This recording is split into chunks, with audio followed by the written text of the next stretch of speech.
یہ جو ایک مسلمان کی خواہش ہوتی ہے نا، مان لینا بات خواہش ہے نا، جنت میں گھر مل جائے، ہے نا، پوچھنا نہیں چاہیے، یہ تو ہے جنت میں گھر مل جائے، میرا اللہ مجھ سے راضی ہو جائے، میرے نبی پاک صلی اللہ علیہ وسلم مجھ سے خوش ہو جائے.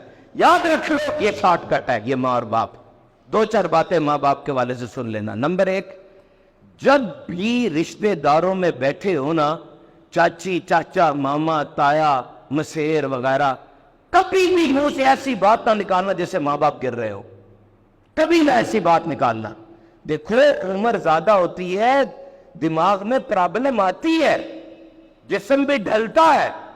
آج یہ باپ اس کے الفاظ میں تھوڑی سی لڑکڑاہٹ آ گئی ہے، یہ صحیح طریقے سے بات نہیں کر پا رہا، تو آپ نے سنبھالنا ہے، طنز نہیں کرنا.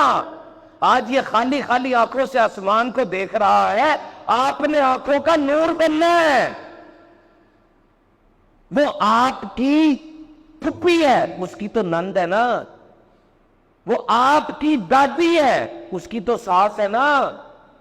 ہر رویہ ہر رشتہ اسلام کے مطابق ہونا چاہیے. لیکن یہ بات سوچیں، اپنے ماں باپ کو سسٹم میں انوالو رکھنا، سسٹم میں انوالو رکھنا، پیچھے نہ کر دینا، مشورہ کرتے رہنا ان سے، اور مشورہ کر کے ان کے سامنے عمل بھی کرنا. اور جب بھی اپنے ماں باپ سے بات شروع کریں نا، کوشش کریں نو سے شروع نہ کریں. نہیں نہیں نہیں امی جی نہیں، آپ تو غلط، اور نہیں ابو ایسے تھوڑی ہوتا ہے. یہ بدتمیزی میں بات آ جاتی ہے. آپ تو بڑے کمیونیکیشن سٹائل سیکھتے ہیں. آج کمیونیکیشن کی ویڈیوز کے اوپر ملینز آف ویوز ہیں، جس میں آپ بھی شامل ہیں. وی سی کے پاس جائے، باس کے پاس جائے، آنکھیں جھکی ہیں، ہاتھ بندھے ہیں، جی جی جی جی جی جی کر کے نیچے گرتے چلے جا رہے ہیں. ماں باپ کے سامنے کیا ہو گیا؟ آپ کو دھاڑ رہے ہیں.